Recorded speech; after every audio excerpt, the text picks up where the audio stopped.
நம்ம தளபதி அண்ணாவோட இசை வெளியீட்டு விழா பார்த்திருக்கோம், திரைப்பட வெளியீட்டு விழா பார்த்திருக்கோம், மூவி ட்ரைலர் பார்த்திருக்கோம். ஆனா முதலாக இப்ப பிப்ரவரி 27ஆம் தேதி தேர்தல் அறிக்கை வெளியிட போறாங்க.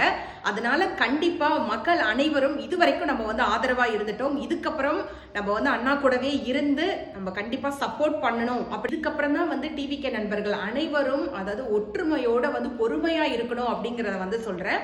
ஏன்னா இப்ப இதுக்கப்புறம் என்ன பண்ணுவாங்க அப்படின்னா, இந்த பக்கம் டிஎம்கே காரவங்க சீண்டி விடுவாங்க, இந்த பக்கம் ஏடிஎம்கே காரவங்க சீண்டி விடுவாங்க. எப்படா நம்ம மாட்டுவோம், எப்படா எதுலையாவது கொண்டு இழுத்து வைக்கலாம் அப்படின்ற மாதிரி பார்த்துட்டு இருப்பாங்க. அதனால மக்களே நம்ம எல்லாருமே உஷாரா பொறுமையா மக்களுக்கு என்ன சொல்லணுமோ ஒரு நம்பிக்கையான ஒரு கருத்தை கொண்டு போய் சேர்க்கணும் அப்படிங்கறத சொல்றோம். நேற்று கூட ஒரு வீடியோல பார்த்தாங்க, ஒருத்தவங்க வண்டி ஓட்டிட்டு போறாங்க. அவங்க திராவிட முன்னேற்ற கழகத்தை சேர்ந்தவங்கன்னு நினைக்கிறேன்.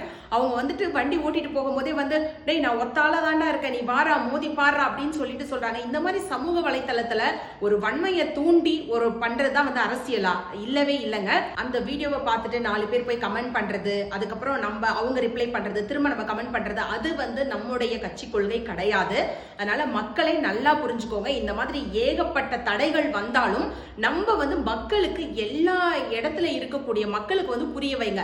மக்களுக்கு மக்களால் செய்யக்கூடிய ஆட்சியை தான் நம்ம உருவாக்க போறோம். அதனால மக்களுக்கு ஒரு விழிப்புணர்வு வரணும், ஒரு நம்பிக்கை வரணும். இல்லப்பா இந்த தம்பி வந்தாங்கன்னா கண்டிப்பா ரோடு நல்ல ரோடு போடுவாங்க, நல்ல குடிக்கிறதுக்கு தண்ணி கொடுப்பாங்க, இலவசமான கல்வி நல்ல தரமான கல்வி கொடுப்பாங்கன்ற ஒரு நம்பிக்கையை உருவாக்கக்கூடிய அளவுக்கு நம்ம கட்சி கொள்கை இருக்கு. அதே மாதிரி நம்ம உருவாக்கி கொண்டு போய் நம்ம அண்ணாவை கோட்டையில உட்கார வைக்கணும் அப்படிங்கிறதுக்கான வீடியோ தான் இது. நன்றி மக்களே.